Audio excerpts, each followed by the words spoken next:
Olá pessoal, tudo bem com vocês? Espero que sim. Gente, olha só, né? A gente vai dar continuidade ao nosso assunto, né? E hoje mais especificamente a gente falar sobre um Brasil independente, né? O Brasil que passou pelo processo de independência e que se tornou, né, algo um pouco diferente do que era esperado naquele momento, né? É claro que para a gente entender esse Brasil independente, a gente precisa lembrar, né, todas as situações que levaram a essa independência.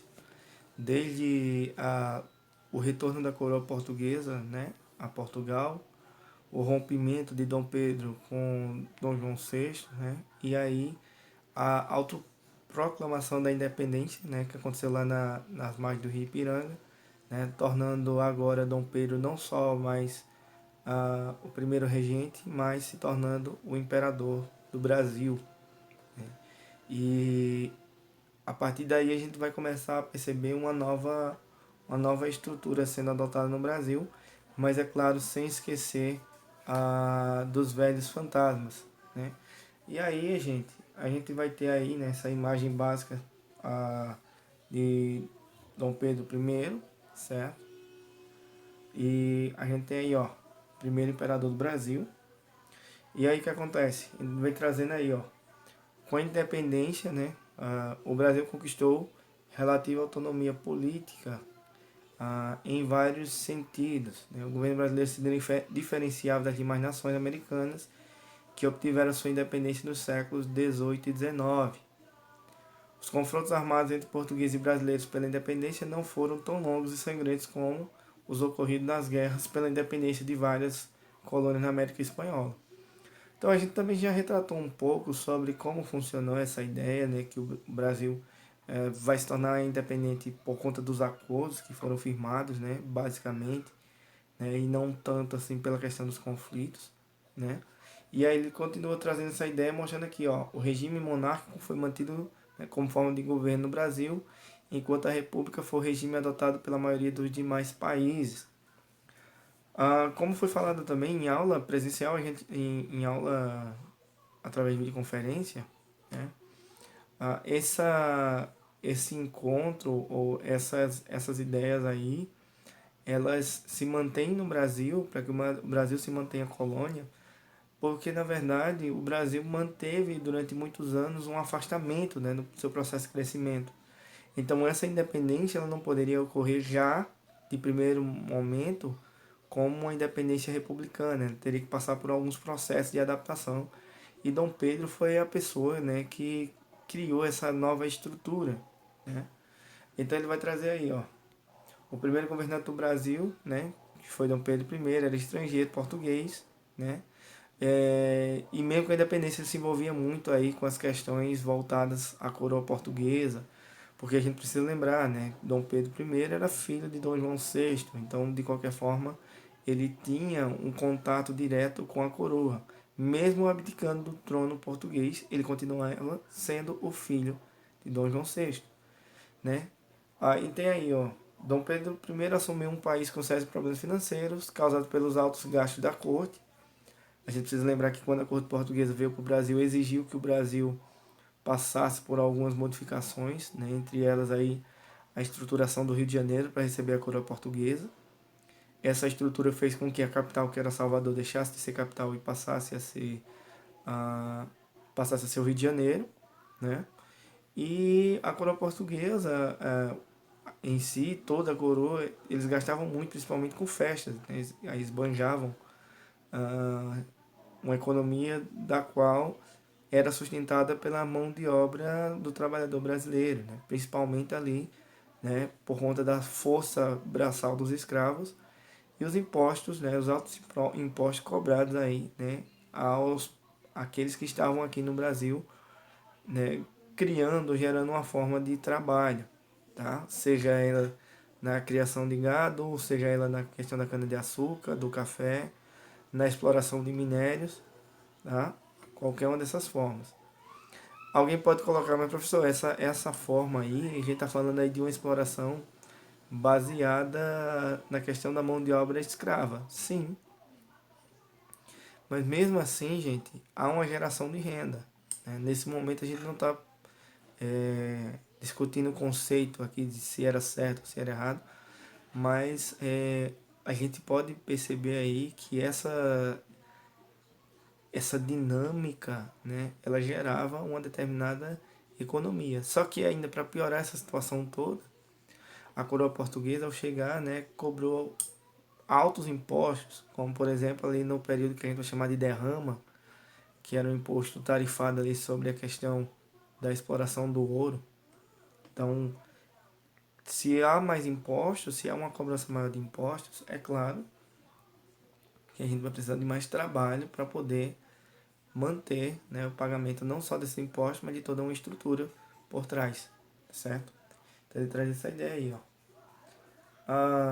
Uma coisa importante para a gente entender aqui, né, é que o Brasil agora começa a se tornar soberano.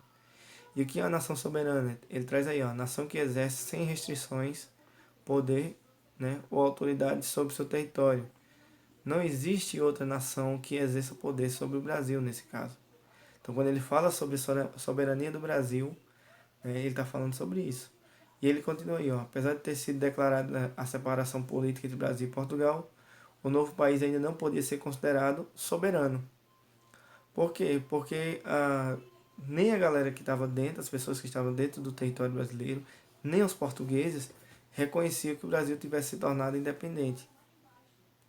Certo? Então, essa soberania, como eu coloquei agora há pouco, né, ela só se dá quando nenhuma nação pode interferir naquele país. Mas no caso do Brasil, não havia como, porque as relações entre Brasil e Portugal elas eram muito fortes, tá certo? Então, essa era uma situação muito complexa. Mas aí a gente tem a questão da participação popular, e ele chega aí, ó. As camadas mais populares da sociedade não tiveram participação na proclamação da independência.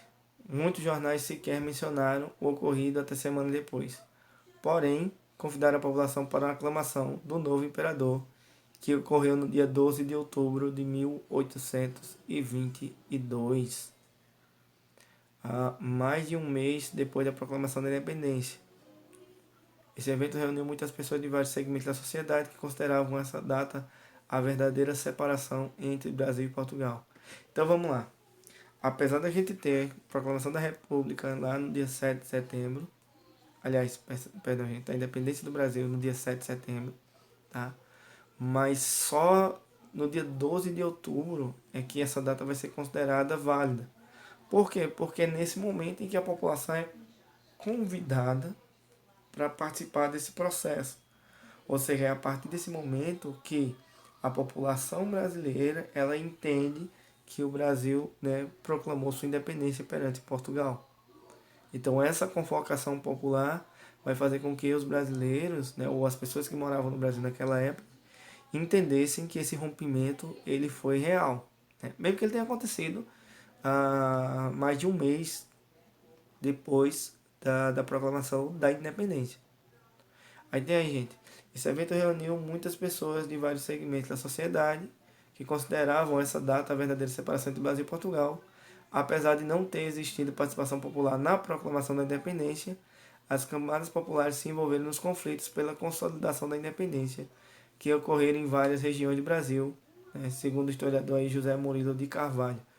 Ou seja, mesmo que a população brasileira não tenha participado diretamente do processo ou não estivesse junto naquele momento da proclamação da independência às margens do Rio Ipiranga, mas a partir do dia 12 de outubro, a partir dessa convocação, né, a partir do momento que pessoas de vários segmentos da sociedade fizeram parte e entenderam que o Brasil estava tentando se independer de fato e verdade de Portugal, essas pessoas, né, começaram aí a reagir, né, e começaram aí participar dos conflitos, né, porque elas entendiam, né, que a independência do Brasil seria algo naquele momento extremamente importante.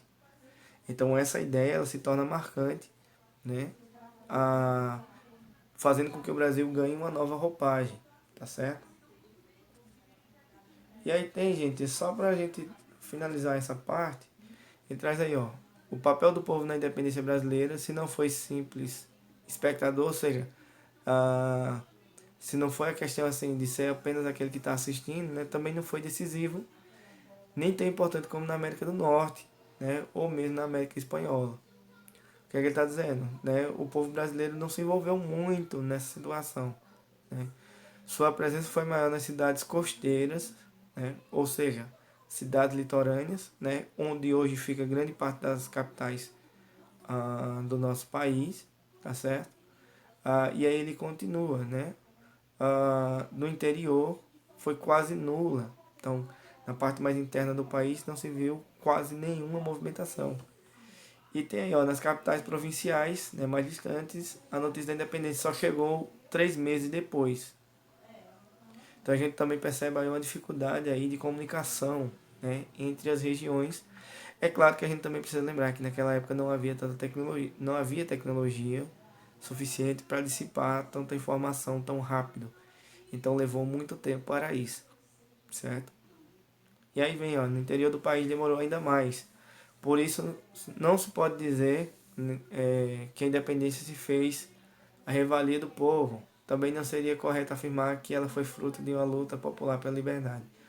Ou seja, o que ele está dizendo? A independência ocorreu, né? Mas não foi influência da população. Né? Foi influência aí de uma organização contida nesse processo e idealizada inicialmente, né, por Dom Pedro I. Tá certo, gente? Espero que vocês tenham compreendido. Caso não, anota as dúvidas de vocês. Né? Na nossa videoconferência a gente tira as dúvidas, tá certo? Galera, vou encerrando por aqui. Não esquece de curtir o vídeo, de compartilhar, tá certo?